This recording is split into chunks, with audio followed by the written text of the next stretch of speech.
وہ کون سا جرم ہے جس کی وجہ سے انسان دنیا میں بھی سزا پاتا ہے اور آخرت میں بھی؟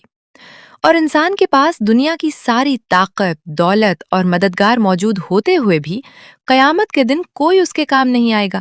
آج سورۃ آل عمران کی صرف ایک آیت، لیکن اس ایک آیت میں اللہ تعالیٰ نے انسان کے انجام کی ایسی حقیقت بیان فرمائی ہے جسے سن کر ہمیں اپنے ایمان کے بارے میں ضرور سوچنا چاہیے۔ یہ آیت حضرت عیسیٰ علیہ السلام کے واقعے کے فوراً بعد آتی ہے۔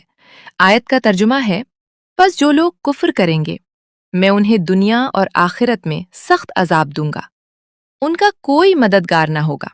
اب ذرا اس آیت کو سمجھتے ہیں۔ اللہ تعالیٰ فرماتا ہے جو لوگ کفر کریں گے، یہاں سے زبان سے انکار کرنے کی بات نہیں، بلکہ حق واضح ہونے کے بعد اسے رد کرنا اور اللہ کی طرف سے آنے والی ہدایت کو قبول نہ کرنا اس وعید کے اندر آتا ہے۔ حضرت عیسیٰ علیہ السلام ایک عظیم نبی تھے۔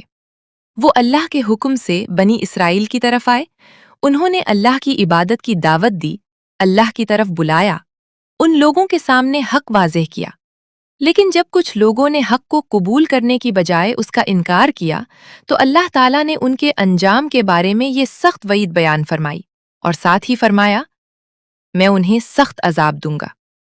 یہاں لفظ شدید استعمال ہوا ہے، یعنی معمولی سزا نہیں بلکہ سخت سزا۔ مفسرین نے بیان کیا ہے انسان کو اس کے اعمال کے مطابق مختلف قسم کی سزائیں پہنچ سکتی ہیں، جبکہ آخرت کا عذاب اس سے کہیں زیادہ سخت اور بڑا معاملہ ہے۔ تفسیر ابن کثیر میں اس آیت میں دنیا اور آخرت کے عذاب کی وضاحت کی گئی ہے، لیکن یہاں ایک اہم بات سمجھنے والی ہے۔ دنیا کی ہر تکلیف کو اللہ کا عذاب سمجھ لینا درست نہیں، کیونکہ دنیا میں نیک لوگوں کو بھی آزمائشیں آتی ہیں۔ بیماری، پریشانی، نقصان اور مشکلات ہمیشہ سزا نہیں ہوتی۔ کبھی یہی مشکلات انسان کے لیے آزمائش ہوتی ہے، کبھی گناہوں کا کفارہ، کبھی اللہ کی طرف سے ان کے درجات بلند کرنے کا سبب بنتی ہیں۔